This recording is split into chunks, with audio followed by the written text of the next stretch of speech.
400 స్థానాలు ఇస్తే బీజేపీ రిజర్వేషన్లు రద్దు చేస్తుంది, కాబట్టి మీరు ఆ పార్టీకి ఓటేయొద్దని కాంగ్రెస్ వాళ్ళు అన్నారు.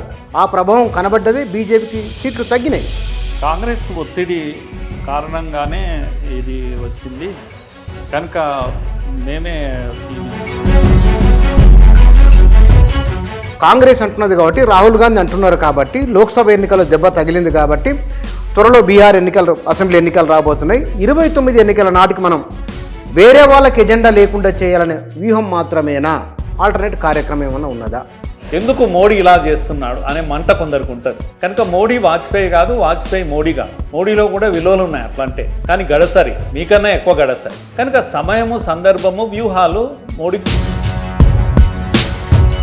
అంబేద్కర్ను బీజేపీ బాగా ఓన్ చేసుకున్నది ఈ మధ్య. వీలైనంత ఎక్కువ చర్చ జరుగుతుంది, బీజేపీ కిందనే జరుగుతున్నది. కానీ పార్లమెంట్లో అమిత్ షా మాట్లాడిన మాటలు కొంత ఆవేదన కలిగించినాయి. ఇట్లా మాట్లాడడం ఏమిటి అనేది మీరు గుర్తుందో లేదో, మీరు అంబేద్కర్ ఎందుకు అంటారు పదే ఎందుకంటే కాంగ్రెస్ ఉద్దేశించి అన్నది. మీలో నిజాయితీ లేదు. మీరు అంబేద్కర్ని ఏ రోజు గౌరవించిన వాళ్ళు కాదు. మీరెందుకు ఊకే మళ్ళీ అంబేద్కర్కు? మీకు అర్హత లేదు, నైతిక హక్కు. కులాంతర వివాహాలు బీజేపీ అనుబంధ సంస్థలు, ఆర్ఎస్ఎస్ అనుబంధ సంస్థలు కులాంతర వివాహాలు చేస్తున్నాయి. బయటికి తెలియదు. నేను ఎక్కడ చదవలేదు ఫలానా. ఇప్పుడు కమ్యూనిస్టులో లేదా దళిత సంఘాలు, బీసీ సంఘాలు కులాంతర వివాహాలు చేస్తే తెలుస్తుంది, ఇక్కడ కులాంతర వివాహం జరిగిందని. చాలా కులాలు చేసుకున్నారు అట్లా. అందులో జరుగుతాయా? మా దగ్గరే ఎక్కువ జరుగుతాయి. అవునా? చాలా జరుగుతాయి మా దగ్గర కులాంతర వివాహాలు. మీకు బయట చూడనీకే బ్రాహ్మణవాదులైన ముద్ర చేశారు మా దగ్గర. నేను బ్రాహ్మణం కాదు. నేను చాలా మంది అనుకుంటారు మురళీ మనోహర్ జోషి అని అంటారు కొందరు. కనుక మేము కులం చెప్పం కనుక మేము చాలా. నమస్తే. బీజేపీ తీసుకునే నిర్ణయాలు కొన్ని ఎవరి ఊహకు అందవు. అట్లా అందనిదే కులగణన. సుప్రీంకోర్టుకు అఫిడవిట్ ఇచ్చేంత వరకు, మొన్నటి లోక్సభ ఎన్నికల ముందు వరకు కులగణన విషయంలో బీజేపీ సానుకూలంగా లేదు అనుకున్నారు. ఈ మధ్య జరిగిన పరిణామాలు చూస్తే కనుక నిర్ణయం ఎటువైపు, ఏ అంశంపై ఎట్లా ఉండబోతున్నదని ఒక చర్చ ఉన్నది. ఈ చర్చల సందర్భంలో కులగణన అంశం వచ్చింది. ఈ కులగణన చేస్తే భారతదేశ రాజకీయ, సామాజిక స్వరూప స్వభావాలు ఎట్లా ఉండబోతున్నాయి, హిందూ ఏకీకరణ, కులాల ఏకీకరణ, హిందువులంతా ఒకటి, హిందూ జాతీయవాదం బలపడుతున్న దశలో జరుగుతున్న చర్చ, తీసుకున్న నిర్ణయం, వీటి గురించి మాట్లాడదాం. మన దగ్గర ప్రొఫెసర్ మురళీ మనోహర్ గారు ఉన్నారు, వారితో మాట్లాడదాం. సార్ నమస్కారం. నమస్తే. బహుశా ఏడాది కింద మాట్లాడినట్టుంది మనం, ఇవాళ మాట్లాడుతున్నాం. అప్పుడు కులాల మీదనే మాట్లాడాం. కానీ వీళ్ళ కుల గణన ప్రభుత్వమే ఒప్పుకున్నది. నిజంగానే కాంగ్రెస్ పార్టీ మొన్నటి లోక్సభ ఎన్నికలకు ముందు 400 స్థానాలు ఇస్తే బీజేపీ రిజర్వేషన్లు రద్దు చేస్తుంది, కాబట్టి మీరు ఆ పార్టీకి ఓటేయొద్దని కాంగ్రెస్ వాళ్ళు అన్నారు. ఆ ప్రభావం కనబడ్డది, బీజేపీకి సీట్లు తగ్గినాయి. కానీ ఇవాళ ఈ నిర్ణయం తీసుకోవడాన్ని ఏమనాలి? అంటే కాంగ్రెస్ చేసిన ఒక థ్రెట్ వలన నిర్ణయం తీసుకున్నట్లా, లేదా వారి వ్యూహంలో భాగంగానే వెళ్ళిపోతున్నట్లా? కాంగ్రెస్ ఒత్తిడి కారణంగానే ఇది వచ్చింది కనుక మేమే ఈ విజయం సాధించామని కాంగ్రెస్ గర్వపడుతుంది, సంతోషపడుతుంది. అలాగే కమ్యూనిస్టులు కూడా సంతోషపడుతున్నారు. కానీ వాళ్ళకి తెలియని విషయం ఏంటంటే, మీరు ఒత్తిడి చేసిన మాట నిజం, కానీ మీరు ఈ దేశానికి జవాబు ఎన్నడూ చెప్పుకోలేరు. 70 ఏళ్ళ నుంచి ఏం చేశారు అంటే ఏం చెప్పలేరు. మీరు ఎందుకు ఈ 10 ఏళ్ల నుంచే ఈ ఒత్తిడి చేశారు, అంతకుముందు ఏం చేశారు? మీరు ఎప్పుడైనా చరిత్రలో మీరు కులగణన చేసినటువంటి చరిత్ర మీకుందా అంటే చెప్పలేరు. మేమే స్వాతంత్రాన్ని తెచ్చాం అని చెప్తారు, కానీ మరి ఇది ఎందుకు చేయలేదనేది చెప్పలేరు. పోనీ ఎప్పుడైనా మేము అడిగారా మీరు అని కమ్యూనిస్టుని అడిగితే వాళ్ళు ఏం చెప్పారు? 10 ఏళ్లలో మేము అల్లరి చేశాం అని మాత్రం చెప్తున్నారు. అయితే అధికారం లేని బీజేపీ 10 ఏళ్ల నుంచి అధికారంలో ఉంది. ఒక ప్రణాళిక ప్రకారమే ఇది తీసుకొచ్చింది. అందుకే చాలామంది ఏమంటున్నారంటే ఇది మాస్టర్ స్ట్రోక్ అని అంటున్నారు. ఏ స్ట్రోక్ కాదు ఇది. సమయం వచ్చింది, ఇది చేశారు. ప్రతిదీ కూడా సమయం ప్రకారమే చేస్తున్నాడు మోడీ. అలా అని చెప్పేసి తిరస్కరించారా ఎక్కడన్నా? ఎన్నడూ తిరస్కరించలేదు. కులగణన బీజేపీ ఏ రోజు తిరస్కరించలేదు. పైగా ఒక దశలో ఆర్ఎస్ఎస్ స్వయంగా బయటకు వచ్చి చెప్పింది, కులగణన జరగాలి అని లాస్ట్ ఇంటర్వ్యూలో కూడా మనం అవును మాట్లాడుతున్నాం ఈ అవును విషయం. అవును అవును ఎందుకు జరగాలి అని ఆర్ఎస్ఎస్ చెప్పింది అంటే సమాజాన్ని ఒక్కటి చేయడానికి కులాల్లో అంతరాలు ఉన్నాయి, ఆర్థిక అంతరాలు ఉన్నాయి ఈ సమాజంలో. ప్రపంచంలో అత్యధిక అంతరాలు ఉన్నటువంటి సమాజం మనది. ఈ అంతరాలు ఉన్నంత కాలం సమాజం ఎప్పుడూ ఒక్కటిగా ఉండదు, అది పీడిస్తుంటుంది మనిషిని. కనుక ఒకవైపు మనసులో అది పీడిస్తుంటే అయ్యో మేము వెనుకబడ్డామే, అయ్యో కొందరి కారణంగా, కొందరు సప్రెస్ చేయడం కారణంగా మేము వెనుకబడిపోతున్నాం అనేటువంటి ఒక సప్రెషన్, ఆ ఫీలింగ్ ఎప్పటికీ ఆ పించ్ ఎప్పటికీ ఉండిపోతుంది. అది ఉన్నంతకాలం ఈ సమాజం ఒక్కటిగా, సమాజాన్ని ఒక్కటి చేయడమే ఆర్ఎస్ఎస్ యొక్క ఉద్దేశం. కనీసం హిందూ సమాజాన్ని ఒక్కటి చేయడమే ఆర్ఎస్ఎస్ యొక్క గోల్. అది ఇది ఉన్నంతకాలం అది చేయలేమని ఆర్ఎస్ఎస్ తెలుసు. కనుక ఊరికే ఒకరి ఒత్తిడికో ఒక రాజకీయ వ్యూహం కోసమో చేస్తున్నది కాదు. అది ఆర్ఎస్ఎస్ చేసినా బీజేపీ చేసిన సమయం కొరకు ఎదురు చూడడం, దానికి తగిన సమయం వచ్చినప్పుడు చేయడం. కులగణన అంటూ మేము కొన్ని రాష్ట్రాల్లో మోడల్స్ చేశాము అని కాంగ్రెస్ చెప్తుంది, కానీ కాంగ్రెస్ కన్నా ముందే అలా అంటే బీహార్లో ముందు కులగణన జరిగింది. అక్కడ బీజేపీ అధికారంలో ఉంది నితీష్ కుమార్తో పాటు. కనుక బీజేపీ యాక్సెప్టెన్స్ లేకుండా జరిగింది అని అంటామా? కానీ ఇక్కడ కనుక అక్కడ ఒక ప్రయోగం జరిగింది, అనుభవంతో అక్కడ ఒక ప్రయోగం జరిగింది, అక్కడ కొన్ని అనుభవాలు వచ్చాయి. ఇక్కడికైనా చాలా బాగా జరిగింది అక్కడ హైదరాబాద్, ఇక్కడ తెలంగాణలో కూడా జరిగింది. కనుక తప్పుడు లెక్కలు అని స్వయంగా ఒక ఎమ్మెల్సీ బయటికి వచ్చాడు కాంగ్రెస్లో నుంచి. లుకలుకలు ఉన్నాయి చాలా, దీంట్లో ముస్లింలను కలిపేశారు, అనేక పొలిటికల్ యాంగిల్స్ ఉన్నాయి దీంట్లో. అవేవి లేకుండా జరిగింది బీహార్లో. అయినా సరే బీజేపీ ఈజ్ నాట్ హ్యాపీ, అక్కడి లెక్కల్లో కూడా ఇంకా హ్యాపీగా లేరు. అంతకన్నా ఇంకా పర్ఫెక్ట్గా చేయాలి, సమాజంలో ఎటువంటి అసంతృప్తి రగలకుండా అలాంటి ఒక కులగణన జరగాలి. దానికోసమే జనగణన కూడా కొద్దిగా వాయిదా పడుతూ ఉంది. చాలాసార్లు ప్రశ్నిస్తూ ఉంటారు 11 తర్వాత జరగలేదు అని. ఎందుకు అని అంటే అనేక లెక్కలు తీస్తూ ఉన్నారు దీంట్లో. కనుక ఒక శాస్త్రీయ పద్ధతిలో జరగాలి అని ఒక లాట్ ఆఫ్ ఎక్సర్సైజ్ జరిగింది. ఎక్సర్సైజ్ తర్వాత ఈ ప్రకటన వచ్చింది. హిందూ జాతీయవాదము కుల అంతరాలను నిర్మూలించాలనేది. కుల అంతరాలను నిర్మూలించేందుకు ఒక కార్యక్రమం ఏమైనా ఉన్నదా బీజేపీ దగ్గర? లేదు. కాంగ్రెస్ అంటున్నది కాబట్టి, రాహుల్ గాంధీ అంటున్నారు కాబట్టి, లోక్సభ ఎన్నికల్లో దెబ్బ తగిలింది కాబట్టి, త్వరలో బీహార్ ఎన్నికలు, అసెంబ్లీ ఎన్నికలు రాబోతున్నాయి. 29 ఎన్నికల నాటికి మనం వేరే వాళ్ళకి ఎజెండా లేకుండా చేయాలనే వ్యూహం మాత్రమేనా? ఆల్టర్నేట్ కార్యక్రమం ఏమైనా ఉన్నదా? ఒక్క విషయం గుర్తుపెట్టుకోవాలి బుచ్చరన్ సార్, మీరు సీనియర్ జర్నలిస్ట్ కనుక, రాజకీయాల్లో అమాయకత్వం పనికిరాదు. కనుక అందరూ వాజ్పేయిలే కావాలని చాలామంది కోరుకుంటారు. ఒక్క ఓటు కోసము పదవులు వదులుకోవాలి, హాయిగా బుద్ధిమాన్ బాలక్ లాగా కూర్చోవాలి, ఎందుకు మోడీ ఇలా చేస్తున్నాడు అనే మంట కొందరికి ఉంటుంది. కనుక మోడీ వాజ్పేయి కాదు, వాజ్పేయి మోడీ కాదు. మోడీలో కూడా విలువలు ఉన్నాయి అట్లంటే, కానీ గడసరి, మీకన్నా ఎక్కువ గడసరి. కనుక సమయము, సందర్భము, వ్యూహాలు మోడీకి ఎందుకు ఉండకూడదు అని నేను అంటున్నాను. రాజకీయ లబ్ధి ఎందుకు పొందకూడదు అని నేను అంటున్నాను. అలాంటివి ఏమైనా ఉంటే మోడీ గారు చూసుకుంటారు. కానీ ఆర్ఎస్ఎస్ ఇతర సంఘాలన్నీ కూడా ఆ వ్యూహం ఏమీ లేదు, ఒక్కటి చేయడానికి మాత్రమే ఇది కావాలి, సమాజాన్ని ఒక్కటి చేయడమే వీళ్ళ స్వార్థం అంటూ ఉంటే డెఫినెట్గా ఈ నిర్ణయాన్ని స్వాగతించవలసిందే. మొన్న మోహన్ భగవత్జీ ఒక దగ్గర మీటింగ్లో మాట్లాడుతూ వారు అన్నది, హిందువులకు ఒకే దేవాలయము, ఒకే బావి, ఒకే శ్మశానం. అది సార్వజనీనమైన ప్రజాస్వామికమైన ప్రతిపాదన. మధ్యయుగాల్లో కులాన్ని వ్యతిరేకిస్తూ ఉద్యమాలు వచ్చినాయి. మనకు మీరాబాయి తీసుకోండి, లేదా వేమన తీసుకోండి, పాల్కురికి సోమనాథ్ని తీసుకోండి, బసవేశ్వరుడు 1000 ఏళ్ల కింద తీసుకున్న కులం నిలబడింది, కులం పోలేదు.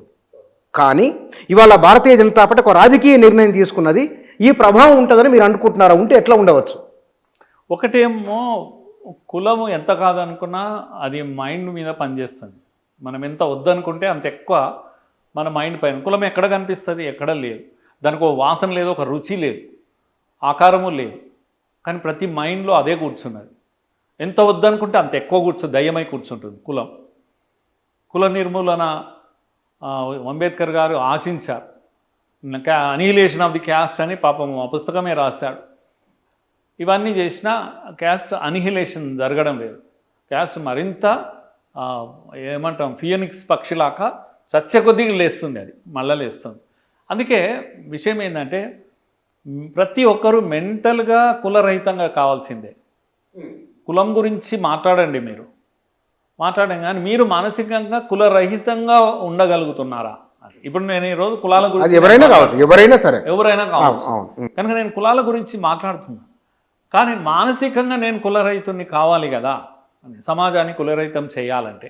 ఇది అందరినీ వేధించే, ముఖ్యంగా సామాజిక కార్యకర్తలను, నిజాయితీ కలిగిన సామాజిక కార్యకర్తలను వేధించేటువంటి ప్రశ్న ఇది.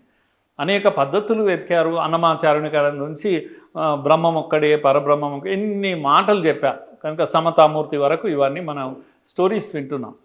ఇప్పుడు కూడా పొలిటికల్ ఆన్సర్ కూడా ఒక ఆన్సరే అవుతుంది. కనుక అంబేద్కర్ గారు రిజర్వేషన్ అనేది ఒక ఆన్సర్ అవుతుంది, అంతరాలను తగ్గిస్తుంది మనుషులను. కనుక ఆర్థిక అంతరాలు తగ్గుతున్నాయి కొంత, కానీ మానసిక అంతరాలు ఇంకా తగ్గలే.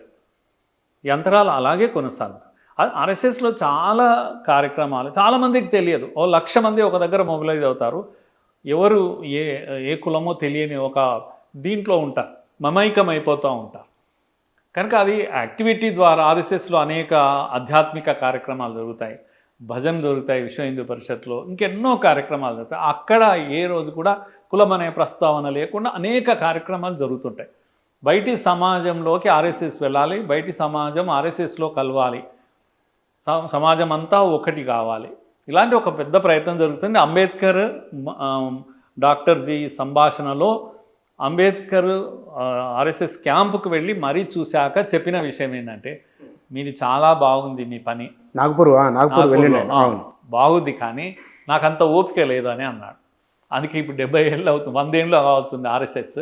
100 ఏళ్ల తర్వాత కూడా నిర్మూలించకపోయింది. అంబేద్కర్ గారు చెప్పింది నిజం, కానీ 100 ఏళ్ల తర్వాత కూడా అదే పనిలో ఉంది ఆర్ఎస్ఎస్, నిరంతరము పనిలో ఉంది. డోంట్ థింక్ శాఖలోనే జరుగుతుందని కాదు, బయట అనేక యాక్టివిటీస్లో ఆర్ఎస్ఎస్ యొక్క పని ఉంటుంది. ఈరోజు 100 years సెలబ్రేషన్ జరుగుతున్నాయి. పంచపరివర్తన అని ఒక కార్యక్రమం తీసుకున్నారు. 5 విషయాలు, ఎన్వైరన్మెంట్ విషయం కూడా తీసుకున్నారు, కుటుంబ ప్రబోధిని అనే విషయం కూడా తీసుకున్నారు. ఇందులో ప్రధానమైనది సామాజిక సమరసత ఆర్ఎస్ఎస్ తీసుకున్నారు. 100 ఏళ్ల సెలబ్రేషన్లో 5లో ఒకటి ముఖ్యమైనది ఏది అంటే, ఇగో ఈ అంటరానితనం మీద పనిచేస్తుంది, సామాజిక సమరసత మీద పనిచేస్తుంది. అనేక ఇదేమంటాము ఇళ్లలో, ముఖ్యంగా అనేక అంతస్తుల భవనాల్లో, వీటిల్లో పని మనుషులను వీళ్ళను కలిపి పండుగలు చేస్తాం. ప్రతి ఇంట్లో ఈ ధ్యాస, పని మనిషి ఎట్లయితే ఫ్యామిలీ డాక్టర్ ఉంటారో ఫ్యామిలీ పని మనిషి కావాలి. కనుక కులం ఏదేమంటే కూడా ఇంట్లో పని చేస్తుంది, అన్ని పని చేసి పెడుతుంది, కనుక మనం ఇంట్లో భాగం అని. ఇలాంటి ఒక మానసికమైనటువంటి మార్పు కోసం ఆర్ఎస్ఎస్ అనేక ప్రోగ్రామ్స్ చేస్తుంది. ఇది చాలామందికి తెలియదు. పబ్లిక్ ప్రోగ్రామ్స్ కూడా చాలా చేసింది. ఒక మాటలో చెప్పాలంటే, మీలాంటి వాళ్ళకు అంబేద్కర్ యూనివర్సిటీ, మరత్వాడ యూనివర్సిటీ నుంచి పేరు మారినప్పుడు రాష్ట్రమంతా మంటలు పండాయి. కానీ సుమారుగా 10-15 ఏళ్ళు నిరంతరం కృషి కారణంగా, ఏం కృషి, అంబేద్కర్ ఇక్కడ పుట్టడమే మన గొప్ప విషయం. మహాత్ముడు ఇక్కడ పుట్టాడు, అంబేద్కర్ను ఓన్ చేసుకోవాలి, మనవాడి పేరు మీద మనకు యూనివర్సిటీ ఎందుకు ఉండకూడదు అనేది ప్రతి ఇంట్లో ఆలోచింపజేస్తే, అదే విషయము 10 ఏళ్ల తర్వాత జరిగింది ఏంటంటే, సీదా పేరు మారింది. కనుక శరద్ పవారే ప్రకటించాడు ఆ విషయం, ఆర్ఎస్ఎస్ చేసిన ప్రయత్నాన్ని ఆయన ఓపెన్గా మెచ్చుకున్నాడు. మంత్రాలయంలో మాట్లాడాడు ఇది నేను చెప్పేది. కనుక యూనివర్సిటీ పేరు ఈరోజు మరత్వాడ అంబేద్కర్ యూనివర్సిటీగా మారింది. ఇలాంటి 100 ఎగ్జాంపుల్ నేను చెప్తాను. కానీ గ్రేట్ ఎక్స్పెరిమెంట్. కానీ సార్ ఇక్కడ 2 విషయాలు ఈ మధ్య చర్చ జరిగినాయి. ఒకటి, బీజేపీ ఇవాళ కులాన్ని, అంటే ఏ కులం వారెంతో లెక్క తేలుద్దాం పెడదాం అనేది. ఎందుకు, చర్చ జరిగితేనే దాని గురించి మనం మాట్లాడగలం. కులం పోవాలంటే మాట్లాడాలి, కాబట్టి మంచి నిర్ణయం. ఇక్కడ అంబేద్కర్ను బీజేపీ బాగా ఓన్ చేసుకున్నది. ఈ మధ్య వీలైనంత ఎక్కువ చర్చ జరుగుతుంది, బీజేపీ కిందనే జరుగుతున్నది. కానీ పార్లమెంట్లో అమిత్ షా మాట్లాడిన మాటలు కొంత ఆవేదన కలిగించినాయి. ఇట్లా మాట్లాడడం ఏమిటి అనేది మీరు గుర్తుందో లేదో, మీరు అంబేద్కర్ ఎందుకు అంటారు పదే ఎందుకు కాంగ్రెస్ను ఉద్దేశించి అన్నది, దాన్ని ఎట్లా అర్థం చేసుకోవాలి? ఆయన అన్న ఉద్దేశం ఏంటంటే, మీలో నిజాయితీ లేదు, మీరు అంబేద్కర్ని ఏ రోజు గౌరవించిన వాళ్ళు కాదు. మీరెందుకు ఊకే మళ్ళీ అంబేద్కర్, మీకు అర్హత లేదు, నైతిక హక్కు లేదు. ఆయనను కదా మీరు పట్టి పీడించి ఓడించింది, పనివాణి డ్రైవర్ను పెట్టి ఓడించారు కదా మీరు. కనుక ఆయన ఒక్క ఫోటో పార్లమెంట్లో పెట్టలేకపోయారు కదా, మీరు దుర్మార్గులు కదా. ఆయనకు భారతరత్న ఇచ్చారా మీరు ఎప్పుడైనా? ఎక్కడున్నారు మీరు? ప్రాక్టీస్లో లేరు, మాటల్లో లేరు. ఇప్పుడు వచ్చి మేము అంబేద్కర్ రైట్స్ అని పెద్దగా మాట్లాడుతున్నారే అనేది ఆయన అటువంటి ఆవేదన. కనుక అంబేద్కర్కి ఏ రోజు నిజాయితీగా గౌరవించింది కాదు Congress. Congress cannot be Ambedkar rights, they are anti Ambedkar. వాళ్ళ ప్రాక్టీస్లో అంబేద్కర్ను అవమానించిన, కాంగ్రెస్ అవమానించినంత ఇది ఇంకే పార్టీ చేయలేదు, ఏ పార్టీ చేయలేదు. అన్ని అవమానాలకు గురయ్యాడు ఆయన పాపం. కనుక ఆ ఆవేదనతో అన్నాడు, మీరు ఆయన పేరు ఎందుకు తీసుకుంటారు అని చెప్పేసి. ఎందుకు ఆయన పుట్టిన 5 ప్లేసులు, ఆయన చదువుకున్న ప్లేస్ లండన్లో కానీ, ఇక్కడ ఆయన దీక్ష తీసుకున్న నాగపూర్ ప్లేస్ కానీ, లేకపోతే బొంబాయిలో కానీ, ఎక్కడెక్కడ ఆయన గుర్తులు ఆనవాళ్ళు ఉన్నాయో అవన్నిటినీ పంచతీర్థాలుగా డెవలప్ చేసింది మోడీ. మీరు ఏడున్నారు అసలు? మీకు ధ్యాస ఉందా, సోయి ఉందా?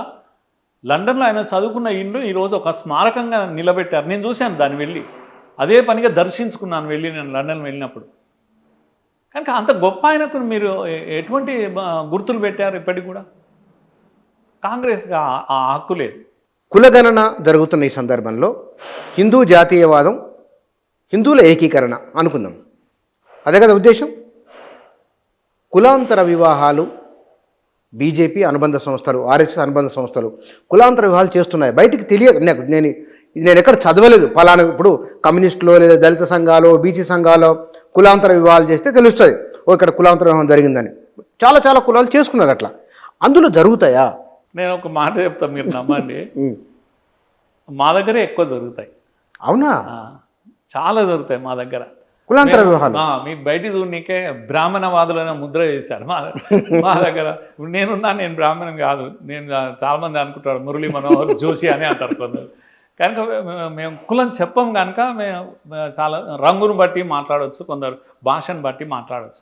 ఇప్పుడు మా ఇంట్లో నేను ఒక 30-40 years ఆర్ఎస్ఎస్, ఏబీవీపీ ఇవన్నీ ఉన్నాం కదా, హార్డ్ కోర్ కదా. మరి మా ఇంట్లో 4-5 కులాలు ఉన్నాయి. ఓ బ్రాహ్మణ అమ్మాయిని చేసుకున్నాము, ఓ దళిత అమ్మాయిని చేసుకున్నాము, మా ఇంట్లో ఉంది. బీసీలు అయితే మామూలే. అన్ని కులాంతర వివాహాలు ఉంటాయి, ఓ 10 ఉంటాయి అన్నట్టు. మా సిస్టర్స్ కానీ, మా బ్రదర్స్ కానీ, ఇవన్నీ కూడా. ఇంకోటి లవ్ మ్యారేజెస్ కాదు, అరేంజ్డ్ మ్యారేజెస్ ఉన్నాయండి, అందరి ఇళ్లలో ఉన్నాయి. నేను ఏబీవీపీలో నా అనుభవం ఏంటంటే, అసలు ఈ మ్యారేజెస్ చేయడమే సగం పని అయ్యేది. ఎందుకంటే అనేక యాక్సిడెంట్స్ అవుతుంటాయి యూత్ పనిచేసేటప్పుడు. చాలా మటుకు లవ్ మ్యారేజెస్ జరిగేవి. సెటిల్ చేయడానికి కొంత సమయం పట్టేది. నేను అటువంటి వాటి ఇనిషియేట్ తీసుకునేది. అంటే మాట మంచి దీని కొరకు ముందర ఉండి చేసేది. అలా అని ఎంకరేజ్ చేయలేదు, కానీ అమ్మాయి అబ్బాయి ఇష్టపడ్డప్పుడు తప్పకుండా పెళ్లి చేయాలి. షూట్ అవుతున్నప్పుడు తల్లిదండ్రులను కన్విన్స్ చేయాలి, ఈ బ్యారియర్ నుంచి బయటపడండి, కులం విషయం కాదు, ఇంకా ఏమైనా కావాలంటే మిగతా విషయాలు మాట్లాడండి. ఇలాంటి ప్రయత్నం నిరంతరం ఆర్ఎస్ఎస్లో జరుగుతుంటుంది. ఆర్ఎస్ఎస్లో ఎంతమంది మీరు బ్రాహ్మణులు ఉన్నారనుకో, అదే బ్రాహ్మణుల ఇళ్లలో కులాంతర వివాహాలు చాలా జరిగాయి. కనుక లెక్కలంటూ తీస్తే నేను అంటాను, గంటా పతంగా చెప్తాను, కమ్యూనిస్టుల కన్నా ఆర్ఎస్ఎస్ కుటుంబాల్లో కులాంతర వివాహాలు ఎక్కువ జరిగాయి. విజిట్ పక్కా కొన్ని వందల ఏళ్ళుగా వస్తున్నది. కులాంతర వివాహం చేసుకున్న వారు పుట్టిన పిల్లలకు కులం ఇవ్వాలి కదా, వాడు హిందూ అను, ఇండియన్ అను, అట్లా ఏమన్నా ఆ ప్రయత్నం ఏమన్నా చేస్తారు. ఎందుకంటే ఏదో కులం వస్తుంది మళ్ళీ. కులాంతర వివాహం కూడా జరిగినా సార్, అది కమ్యూనిస్ట్ చేసినా, బీజేపీ ఆర్ఎస్ఎస్ చేసినా, మళ్ళీ అవతల వాళ్ళకు కులం రావాల్సి వస్తుంది. వాడు హిందూ అనో లేదా ఇండియన్ అట్లా ఏమన్నా ఉందా, ఆలోచన ఉందా? అట్లా ఎన్నడూ చేయలేకపోయినా చాలాసార్లు ఏమవుతుందంటే సోషల్ ప్రాక్టీస్లోనే తండ్రి కులాన్ని ఎక్కువగా ప్రాక్టీస్ చేస్తున్నారు. ఈ మధ్యలో కాలంలో తల్లి కులము అడ్వాంటేజ్ ఉంటే రిజర్వేషన్స్ కొరకు దాన్ని కూడా వాడుతున్నారు. వాళ్ళ అవసరాలను బట్టి వాళ్ళు వాడుతున్నారు. మధ్యలో మనం మెడిల్ చేసి దాన్ని ఈ రూల్ ఇలా పెట్టాలి అనేది అంత సమంజసంగా అనిపించలేదు. ఫ్రీడమ్ ఇచ్చాం మనము, తల్లిదండ్రులు నిర్ణయాలు తీసుకుంటున్నారు వాళ్ళు. ఇక్కడ కాంగ్రెస్ పార్టీ కులగణన ప్రస్తావన రాహుల్ గాంధీ తీసుకొచ్చినప్పుడు ఎవరెంతో వారికంతా అన్నారు. అంటే ఈ దేశంలో విద్య, ఉద్యోగ, వైద్యము, పరిశ్రమలు, ఈ పెట్టుబడుల నుంచి మొదలుకుంటే బ్యాంకులు రుణాలు తీసుకునేంత వరకు ఈ లెక్కలు తేలితే గనక వారికి సామాజిక న్యాయం చేయడం సులభమైన పనేనా? అవుతుందా? బుచ్చన్న గారు, చాలా బేసిక్ క్వశ్చన్ ఇది. Rahul Gandhi most immatured political leader. ఆయన ఎందుకు ఈ మాట అంటున్నానంటే, ఒకవైపు మీరు మైనారిటీల హక్కుల గురించి మాట్లాడతారు. మైనారిటీలు ఎప్పుడు కూడా మార్జినలైజ్ అవుతుంటారు. ఎందుకంటే చిన్న సంఖ్య ఉన్న వాళ్ళు ఎప్పుడు కూడా పెద్ద సంఖ్యలో కొట్టుకుపోతుంటారు, కానీ వాళ్ళని పట్టించుకోరు. వాళ్ళు ఒక ఒక పక్కకు తొక్కబడుతుంటారు, అనగబడుతుంటారు. ఇది నిజం. మొత్తం ప్రపంచవ్యాప్తంగా మైనారిటీల గురించి ఎందుకు పట్టించుకోవాలి అంటే వాళ్ళు చిన్న నంబర్ కనుక వాళ్ళకు ఆ ఒత్తిడికి గురవుతారు అనేది నిజం. ఇప్పుడు మీరు ఏం మాట్లాడుతున్నారు? పెద్ద నంబర్కు పెద్ద మొత్తంలో ఇవ్వాలి అని మాట్లాడుతున్నారు. రెండు కాంట్రడిక్టరీ మాట్లాడుతున్నారు మీరు. జిస్కా ఆబాది ఉస్కా ఇది అని మీరు మాట్లాడారు. నేనేమంటున్నానంటే విషయం అది కాదు బుచ్చన్న గారు. మనము ఒకటి సైన్స్ దీంట్లో ఏమని చెప్తారంటే survival of the fittest, struggle for the existence, మనుగడ కోసం పోరాటం. కనుక మనుగడ కోసం పోరాటము, తర్వాత సర్వైవల్ ఆఫ్ ది ఫిట్టెస్ట్. ఏది ఫిట్ ఉంటే అది సర్వైవ్ అవుతుంది, ఫిట్ లేనిది చచ్చిపోతుంది. జిమ్కలు 100 ఉంటాయి, పరిగెత్తుతుంటాయి, చేతగాంది పులి నోట్లో పడుతుంది.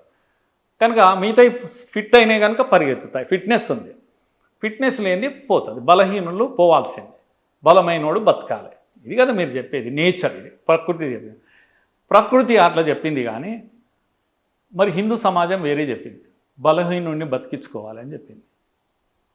హిందూ సమాజం వేరే ఆలోచిస్తుంది. నీ డార్విన్ ఫిలాసఫీ, నీ ప్రకృతి సిద్ధాంతం పక్కకు పెడుతుంది. ఎందుకంటే ఇది మానవత్వంతో కూడింది. ఇది బలహీనుడిని పట్టించుకోవాలి. ఇంట్లో 5 మంది పిల్లలు ఉంటే ఎవడు అవిటివాడు ఉంటే వాన్నే ఎక్కువ తల్లి పట్టించడు, వానికే ఫుడ్ పెడుతుంది. ఇది మదర్ లక్షణం, ఇది హిందుత్వ లక్షణం. ఇది మానవీయ విలువలే ప్రధానం. జిస్కా లాఠీ ఉస్కా బాయిన్స్ అనేది కరెక్ట్ కాదు. ఇది పెద్ద సంఖ్య ఉంది కనుక వానికి జిస్కా. ఏ టైంలో ఏది అవసరం ఉంటే ఆ స్లోగన్లు ఇస్తారా మీరు? దేంతో పనిచేస్తారా? ఇంకా దేంతోనన్నా పనిచేస్తారా మీరు? రాజకీయాల అవసరం కోసం ఎట్లంటే అట్లా షిఫ్ట్ చేస్తారా? ఓసారి మైనారిటీ అంటావా, ఓసారి మెజారిటీ అంటావా? నాన్ సెన్స్ ఇదంతా కూడా. కనుక డిబేట్లో మాట్లాడేటప్పుడు మనం కూడా విజ్ఞతతో మాట్లాడాలి. ఎమోషన్స్తో కొట్టుకుపోవడం ఏంది?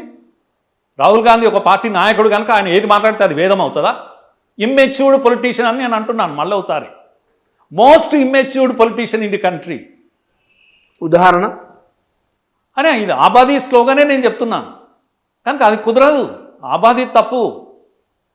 అలాంటి ఏమంటాం, బలహీనుడికి సంగతి ఏంది?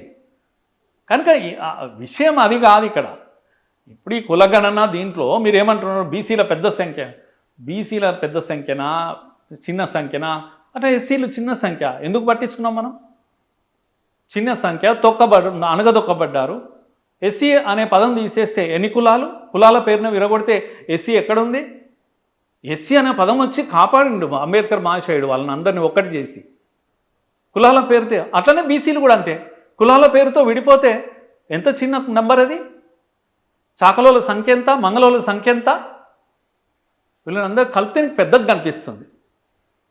కనుక ఇది ఈ మైండ్ గేమ్ ఇదంతా కూడా. కనుక బలహీనుడిని, వెనుకబడినవాడు కానీ కాపాడుకోవడం ఎట్లా, వాడిని ఈ అంతరాలను తగ్గించుకోవడమే. కనుక కులగణన మీ రాజకీయ లబ్ధి కోసం కాదు. అందుకే ఆర్ఎస్ఎస్ ఆ రోజే చెప్పింది కులగణన చేయాలి, but not for the benefit of politics. నిజంగా వాడికి అందడానికి ఏం చేయాలనేది ఆలోచించాలి. మీరు కులగణన చేశాక నెక్స్ట్ ఏం చేస్తారో చెప్పండి. మీ ప్లాన్ ఏముందో చెప్పండి. ఈ వర్గ నెంబర్ తీసుకోవాలి. ఇప్పుడు ఒకటే లెక్క అండి, క్లియర్గా బుచ్చన్న గారు చెప్పేది. ఈ 50% లేదు, 70 ఉంది, 80 ఉంది, బీహార్లో వచ్చింది, అక్కడ వచ్చింది, ఇక్కడ వచ్చింది, కనుక 50 బ్రేక్ చేయాలి. అది ఒక స్లోగన్ అవుతుంది. రేపు ఎవడు బ్రేక్ చేస్తాడు? వానికి ఓట్లు. ఎంత దూరం పోతారు మీరు? ఇది ఎంతకాలం ఈ రిజర్వేషన్స్? 10 ఏళ్ళు అన్నాడు మహానుభావుడు కదా, 20 ఏళ్ళు అయింది, 30 ఏళ్ళు, 70 ఏళ్ళు అయింది, అవుతుంది కదా. అయినా న్యాయం ఎందుకు జరగలేదు? ఇది కదా ప్రశ్న మనం వేసుకోవాల్సింది. ఎక్కడ తప్పు జరిగింది అనేది కదా మనం ఆలోచించాల్సింది. ఈ రిజర్వేషన్ల మీద మాట్లాడుతున్న సందర్భంలో ఈడబ్ల్యూసీ రిజర్వేషన్ కూడా వచ్చింది. ఈడబ్ల్యూసీ కూడా వచ్చింది. నేను ఈ విషయంలో కూడా ఈ మధ్యన ప్రతివాడు బీసీ నినాదము, ఎస్సీ నినాదంతో ఈ యొక్క ఫాల్ట్ లైన్స్ మీద పనిచేస్తున్నారు అందరు కూడా. సమాజంలో ఫాల్ట్ లైన్స్ ఉన్నాయి కనుక బ్రెయిన్ మీద కొడితే రెచ్చిపోతారు. నిజాయితీ ఉందా అని అంటున్నా వీళ్ళు మాట్లాడే వాళ్ళందరికీ కూడా. ఇప్పుడు నేనే అంటాను, ఒక దేవాలయం ఉంది, కింద మెట్లకాడ కూర్చొని ఒకడు అడుక్కుంటున్నాడు, గర్భగుడిలో కూర్చొని ఇంకోటి అడుక్కుంటున్నాడు. ఆయనకి గోచే ఉంది, ఈడ గోచే ఉంది. ఆడు పలెం పట్టుకున్నాడు, ఈడు పలెం పట్టుకున్నాడు. కాకపోతే ఆయనకి గౌరవంగా ఇస్తున్నారు, ఈడ కాస్త ఆ గౌరవం లేదు తప్పితే అందరు బిచ్చగాలైనరు లాస్ట్కు. ఇన్నేళ్ల రిజర్వేషన్ తర్వాత అందరం భిక్షాహాలమైనాం. కనుక దీన్ని మనం అంతకుముందు మెరిట్ గురించి మాట్లాడలేము. అవును మీరు ఆస్తులన్నీ పంచండి మరి అన్నాం. అయ్యో మెరిట్ లేనివని కూడా మెడిసిన్ వస్తుందని ఒకడు ఏడ్చాడు. రిజర్వేషన్ ఎంతకాలం అని ఏడ్చినప్పుడు మనం ఏమన్నాం, మీ ఆస్తులన్నీ పంచండి అన్నాం కదా అగ్రెసివ్గా. ఇప్పుడు ఏమంటున్నాం, అది ఈబీసీ వచ్చినాక వానికి మాకన్నా తక్కువ మార్కులు వస్తాయి వానికి ఎట్లా వస్తుందని కూడా అంటున్నాం. మళ్ళీ అదే ప్రశ్న. అప్పుడేమో మనకు కోపం వచ్చింది, ఇప్పుడేమో వానికి ఎట్లా వస్తుంది మార్కులు తక్కువ ఉంటాయి అనేది ప్రశ్నిస్తాం. నా పాయింట్ ఏంటంటే ఈ 10% రిజర్వేషన్ మెయిన్ రిజర్వేషన్లో కాదు, ఇది ప్యారలల్ రిజర్వేషన్. దీని కొరకు 10 క్రియేట్ చేసి ఇచ్చేటివి. ఎస్సీ ఎస్టీ బీసీ రిజర్వేషన్స్ని ఎక్కడ డిస్టర్బ్ చేయకుండా లెవెల్లో ఈబీసీ ఇస్తున్న రిజర్వేషన్ ఏదైతే ఉందో అది ప్యారలల్ రిజర్వేషన్. దీంతో డిస్టర్బ్ చేయడం లేదు. ఎక్కడైనా ఒకడు బీసీ ఎస్సీల కన్నా తక్కువ మార్కులు, దీంతో కంపారిజన్ లేదు. అది తక్కువ మార్కులు వచ్చి సీట్ వచ్చినప్పుడు మనల్ని పించి చేస్తున్న విషయం ఇది. కానీ ఒక్కటి బుచ్చన్న గారు మీరు గుర్తుపెట్టుకోండి, 60-70 ఏళ్ళ నుంచి కూడా రిజర్వేషన్స్ ఎక్స్టెండ్ చేస్తూ పోతున్నప్పుడు సమాజంలో ఆయా వర్గాలు, రిజర్వేషన్ పొందని వర్గాలు ఏవైతున్నాయో వాళ్ళు కూడా ఉండాలనే కోరుకున్నారు. రిజర్వేషన్ ఉండాలి. తప్పు చేశామని అంటున్నారు. ప్లీజ్ గుర్తించండి, తప్పు చేశాం, మా వాళ్ళు చేశారు, తెలుసో తెలియక పొరపాట్లు చేశారు. ఈ వర్గాలకు న్యాయం జరగాల్సిందే. అలా కొంత సఫరింగ్ వాళ్ళు అనుభవించారు. కానీ ఇప్పుడున్న జనరేషన్లో పించింగ్ స్టార్ట్ అయింది. కేవలం అది సాటిస్ఫై చేసేటందుకు ఈడబ్ల్యూసీ పనిచేస్తుంది. దాని గురించి అంతగా మనము హార్ట్ బర్నింగ్ అవసరం లేదు దాని గురించి కాదు. ఇంకా ఏం చేయాలి, ఇంకా ఈ వర్గాలు విస్తృతంగానే ఆలోచన చేయాల్సి ఉన్నది. చాలా విశాలంగా విస్తృతంగా ఆలోచన చేయాలి. ప్రాక్టికల్ ఏమిటంటే చాలా ప్రధానమైనది. మండల్ కమిషన్ వచ్చినప్పుడు మండల్ వర్సెస్ కమండల్, అక్కడి నుంచి మొదలుకుంటే ఈడబ్ల్యూసీ రిజర్వేషన్, అక్కడి నుంచి మొదలుకుంటే వాళ్ళ కులగణన వరకు ఈ పరిణామ క్రమంలో ఈ 30 సంవత్సరాల కాలంలో భారతీయ జనతా పార్టీ తనను తాను మార్చుకుంటూ వస్తున్నదా, తనను తాను ఎప్పటికప్పుడు పరిస్థితులకు అనుగుణంగా మార్పులకు లోనవుతూ వస్తున్నదా? అయితే నేను అథెంటిక్ స్పోక్స్ పర్సన్ కాదు బీజేపీకి. నాకున్న అవగాహనతో అథెంటిసిటీ నాకు లేదు అసలు. ఎందుకంటే బీజేపీ గురించి నేను మాట్లాడకూడదు. కానీ నా అండర్స్టాండింగ్ ఏంటంటే ఆర్ఎస్ఎస్ బీజేపీ మేము అన్నీ కూడా మేము పరివారంలో భాగం కనుక అక్కడ జరిగే డిబేట్స్ డిస్కషన్స్ జరుగుతూ ఉంటాయి. మా అండర్స్టాండింగ్ ఏంటంటే ఎప్పుడు కూడా వ్యూహం అనేది ఒక పార్టీకి ఉంటే ఉండొచ్చు, కానీ మార్పు ఏం పెద్దగా లేదు. అప్పటి నుంచి ఇప్పటి వరకు కూడా నేను అంటే స్టూడెంట్ వర్కర్గా ఉన్నప్పటి నుంచి కూడా ఇప్పుడు మాకు అంబేద్కరు మహానుభావుడు, గాంధీ ఎంతైతే మహాత్ముడో వైనాట్ అంబేద్కర్ అనేది మమ్మల్ని ప్రశ్నించారు. మహాపురుషుల పేర్లు చెప్పండి అంటే ఫస్ట్ పేరు మహాత్ముడు అనగానే ఎవరు గాంధీ పేరు చెప్తారు, లేదా మహా అంటే మహాత్మా పూలే అంటారు. మీరు 2 పేర్లు చెప్తారు కానీ ఇంకెవరు మహాత్ములు కాదని అనుకుంటాం. కానీ మాకు చెప్పింది ఏంటంటే అంబేద్కర్ కూడా మహాత్ముల్లో వస్తాడా రాడా, ఎందుకు అనుకుంటలేవు, రావడని ఎందుకు అనుకుంటున్నారు మీరు, ఆయనకు ఆ లక్షణాలు లేవా అని లక్షణాలు రాసి బోర్డు పైన రాసి మాకు ట్రైనింగ్ ఇచ్చారు.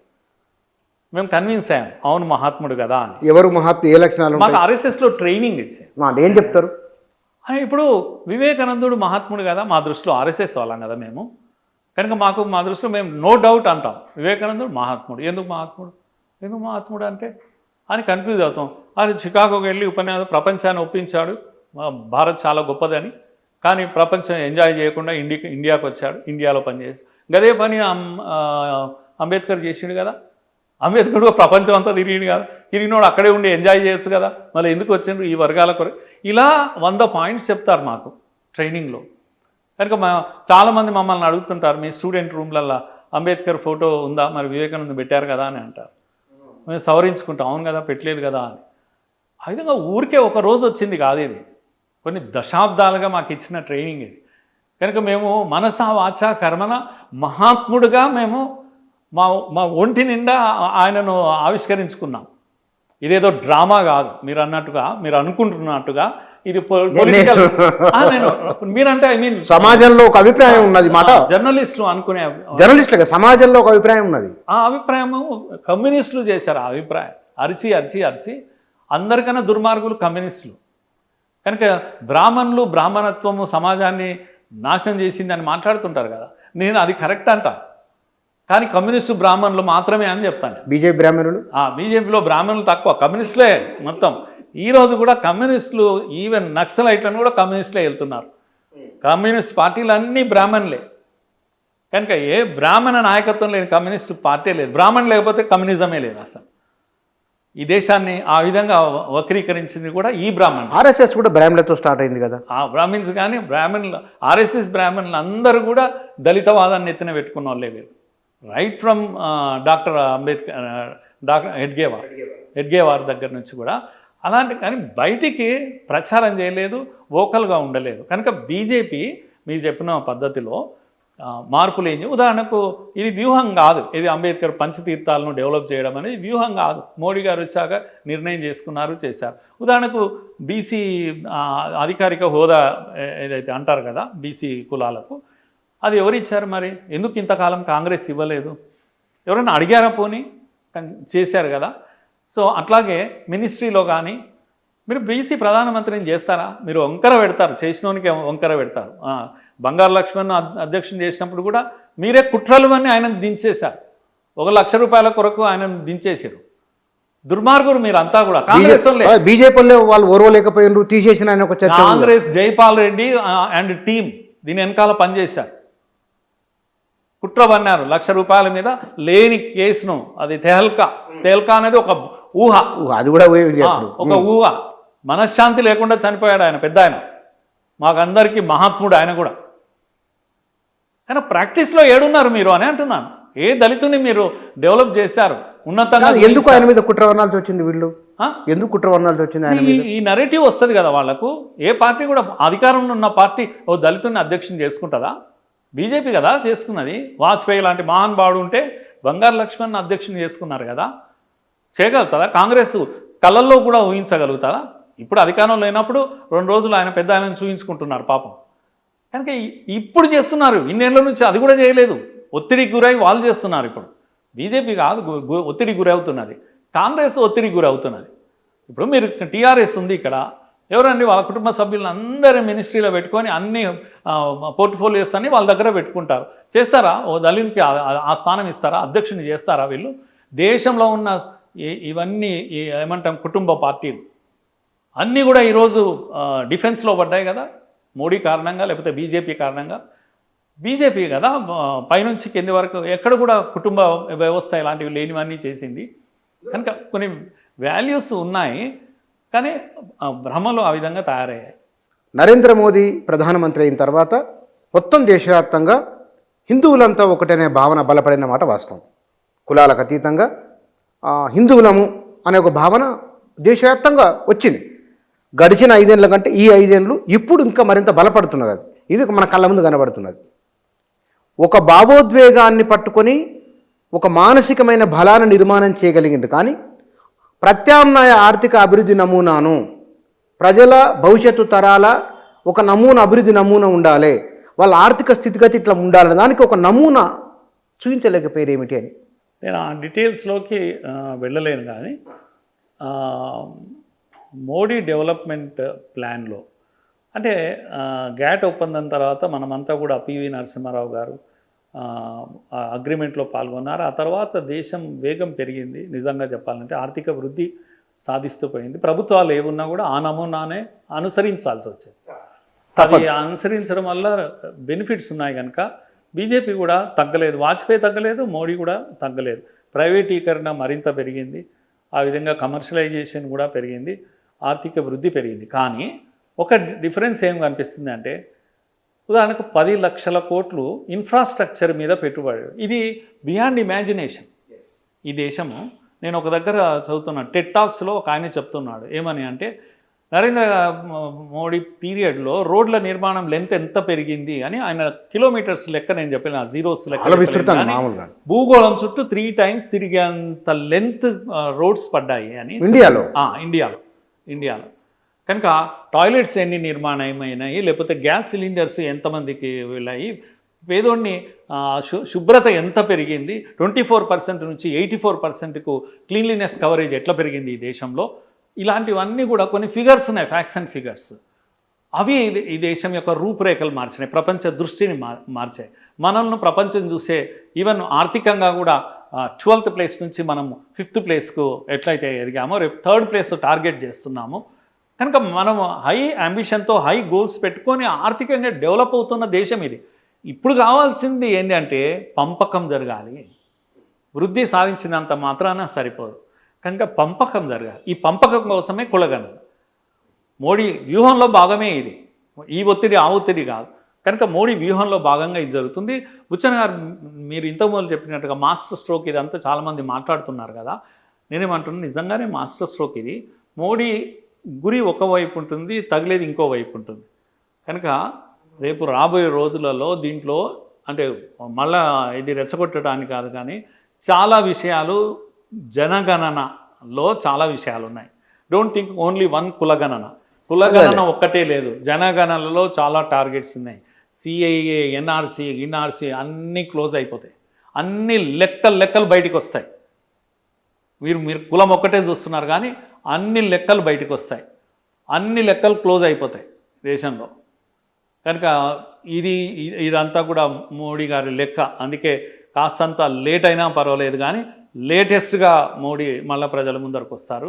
నెక్స్ట్ ఎన్నికల్లో ఊహకు కూడా అందని రిజల్ట్స్ మనం చూస్తాం. అసలు దేశంలో 2014 తర్వాత దేశం ఈ టర్ను తీసుకుంటుందని ఎవరు ఊహించలేదు.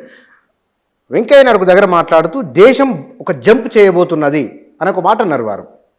ప్రధానమంత్రి నరేంద్ర మోదీ ఆయన పేరు బయటకు వస్తున్నది, ఎన్నికలకు బీజేపీ వెళ్తున్న దశ, కుంభకోణాల ఆరోపణలతో కాంగ్రెస్ ఇబ్బంది పడుతున్న దశ. ఆ తర్వాత ఏం లేదని తేలిన తర్వాత విషయం అది. కానీ ఒక జంప్ అంటే బహుశా ఆ జంప్ ఈ స్థాయిలో ఉంటుందా అని ఎవరు అంచనా వేయలేకపోయినారు. రాబోయే 100 సంవత్సరాలకు అసలు ఆర్ఎస్ఎస్ బీజేపీల ఆలోచన ఏమిటి? అందుకే ఈ నెక్స్ట్ 2047 100 years ఇండిపెండెంట్ ఇండియా ఏదైతే అంటారో, అందుకే మోడీ ఒక గోల్ పెట్టాడు. యూత్ ముందర వీటి ముందర మనము ఏమంటాం డెవలప్డ్ కంట్రీగా నిలబడాలి. 47 నాటికి 47కు మనము ప్రపంచ భూగోళం పైన డెవలప్డ్ కంట్రీలో మనం నిలబడాలి. అది టార్గెట్ కావాలి. దాని కొరకు అందుకే సంపద సృష్టించాలి. అందరము మైండ్ సెట్ మార్చాలి. ఎడ్యుకేషన్లో కూడా ఏమంటున్నారంటే ఈ థింకింగ్ సిస్టమ్ మారాలి అని. ఇప్పుడు యూత్ యొక్క థింకింగ్ అంతా కూడా థింకింగ్ డిజైన్ చేయాలి అని. నెక్స్ట్ జనరేషన్ చదువులో ఏం డిజైన్ చేయాలంటే ఉద్యోగం కొరకు కాదు చదవాల్సింది, ఉద్యోగాలు ఇచ్చే యూత్ తయారు కావాలి. కనుక నా చదువు దేని కొరకు అంటే నాకు ఉద్యోగం కావాలి అని వెళ్ళకూడదు. బాగా ఉన్నాయి మనకు ఐఐటీలు ఎన్ఐటీలు ఉన్నాయి. ఐఐటీ చదివి మీరు ఎక్కడికి వెళ్తున్నారు? ఉద్యోగం ఇవ్వండి అంటున్నారు. నో, మీరు ఐఐటీ చదివిన తర్వాత మీరే 10 మందికి ఉద్యోగాలు ఇవ్వాలి. అలాంటి ఒక న్యూ ఎడ్యుకేషన్ పాలసీ కానీ మిగతా చాలా మార్పులు రాబోతున్నాయి. కనుక 47లో మన యొక్క ప్రొడక్టివిటీ ఎంత ఉంటుంది అంటే ఈ చైనా అమెరికా కూడా తట్టుకోలేనంత ప్రొడక్టివిటీ ఈ దేశంలో ఉంటుంది. అందుకే డెవలప్డ్ కంట్రీగా మనం ఇమాజిన్ చేస్తున్నాం. ఊరికే ఆషామాషిగా కాంగ్రెస్ను ఓడించడానికి ప్రణాళిక కాదు, లేకపోతే ఇంకేదో చిన్న పార్టీలను ఓడించడానికే ప్రణాళిక కాదు. దేశం యొక్క విజన్తో మోడీ గారు ముందుకెళ్ళి మీరు ఇప్పుడు అంటుంటే ఒక మాట అన్నారు, ఏమని? కుంభకోణాల యుగం ఒకటి 10 years మనం చూస్తే 2G 3G CWC ఇవి స్కామ్స్ ఒకటి కాదు, 1,00,000 కోట్లు కాదు, 10 లక్షల కోట్లు అంటే కోర్టులో తేలడం వేరే విషయం. జరగాలి అంత ఎకనామీ కూడా లేదు కదా అప్పుడు. ఇప్పుడు కూడా ఇంకా కోర్టులో ఉన్నాయి, చాలా విషయాలు ఉన్నాయి. హెరాల్డ్ కేసు ఉంది, ఇప్పుడు కూడా నడుస్తుంది. నేనేమంటున్నా అవి తేల్చే విషయాలు కాదు, కానీ మీకు గుర్తు చేయడానికి చెప్తున్నాను. ఒక్క హైదరాబాద్లో ఒక్కసారి లుంబిని తర్వాత గోకుల్ చాట్లో బాంబు వెళ్తుంది, ఇంకోసారి దిల్సుఖ్ నగర్లో బాంబు వెళ్తుంది, ఇంకోసారి మక్కా మదీనా కాడ వెళ్తుంది, ఇంకోసారి షిర్దీబాయ్ టెంపుల్ కాడ వెళ్తుంది. ఇలాంటివి ఒక 5-6 ఏళ్ళల్లో పేలినాయి. ఒక హైదరాబాద్నే దేశమంతా ఇలాగే పేలుతూ పోయినాయి. 10 yearsలో నెలకు ఒక 3 బాంబులు పేలుతూ ఉంటే మనకు హాయిగా ఉండేది. దేశం అంటే ఇట్లనే ఉంటుంది. అప్పుడు ఒకసారి మీకు మైకులలో గుర్తున్న బుచ్చన్న గారు మైకులలో ఏం చెప్తుండే పోలీసు వాళ్ళు అంటే, మీకు తెలియని వస్తువులు, టిఫిన్ బాక్సులు, బొమ్మలు, పిల్లల బొమ్మలు అంటే ఏది కనబడితే బిక్కు మనం బతుకుతుంటే మనం 10 ఏళ్ళు ఏడన్నా బాంబు వేయవచ్చు, దేన్ని ముట్టుకున్నా బాంబు వేయలు. ఇదా దేశం అంటే? మరి ఏడున్నాయి స్లీపర్ సెల్స్ అని ఎడవండుకున్నాయి. ఇప్పుడు ఇది ఎక్కడ పోయినాయి? ఏం చేసిరు? ఏడన్నా తుపాకు పెట్టి కాల్చిర్రా ఎవడన్నా? ఎందుకు మాయమైనాయని అంటున్నా.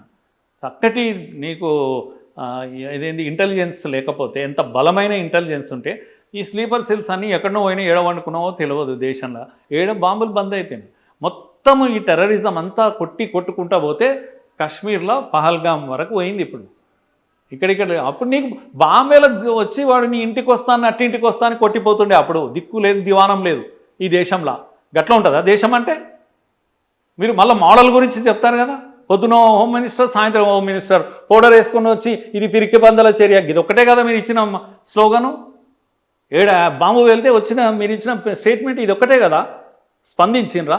300 మంది బాంబులు పెట్టి లేపితే బాంబే లాంటి సిటీలో మీరు ఒక యుద్ధం అనే ఆలోచన అన్న చేశారా? ఎందుకు చేయరు? అంత బలహీనమైన దేశమా ఇది? కనుక అట్లా కాదు. బలమైన లీడర్షిప్ అంటే అలా ఉంటుంది. భయపడి చస్తున్నారు. వాడు నీళ్ళు ఆగిపోయినాయి, అవి ఆగిపోయినాయి, యుద్ధమే స్టార్ట్ కాలేదు, వాడికి పడుతుంది. అది కదా నాయకత్వం అంటే. మోడీ ఇడిచిపెట్టండి, మోడీ కాదు ఇది, భారత్. ఇది భారత్ అంటే భయపడాలి. వాడు పక్కన ఉన్నాడు. ఇష్టం ఉన్నప్పుడు వచ్చి ఒక బాంబు వెళ్తాం, ఇద్దరిని చంపేస్తాం, వెళ్ళిపోతాం. ఏంది ఇది? కనుక ఇది మార్పు ఈ దేశం కోరుకుంటున్నది. ఇవాళ మనల్ని ఎవరైతే ఇబ్బంది పెడుతున్నారో, రెచ్చగొడుతున్నారో వారి విషయంలో చాలా సీరియస్గా దేశమంతా ఒక ఎదురు చూస్తున్నారు. గట్టి దెబ్బ ఉంటుంది అని అనుకుంటున్నారు.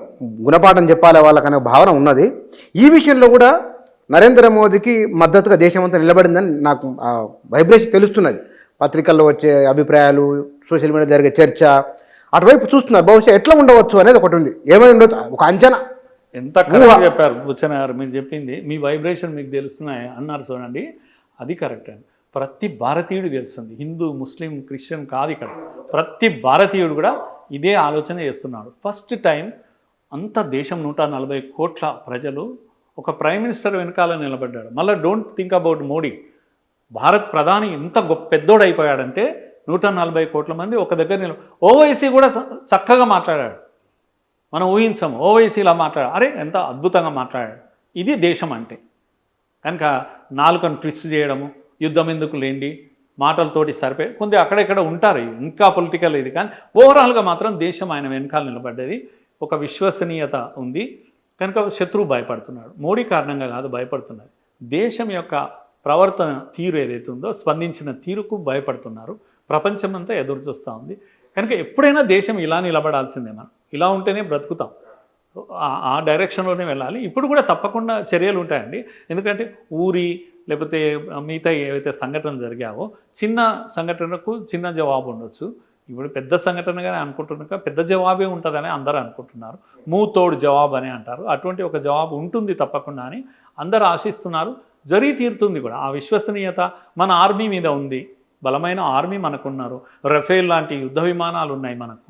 ఊరికే మనుషులు కూడా అక్కడికి వెళ్లకుండా కొట్టేంత సత్తా మనకుంది.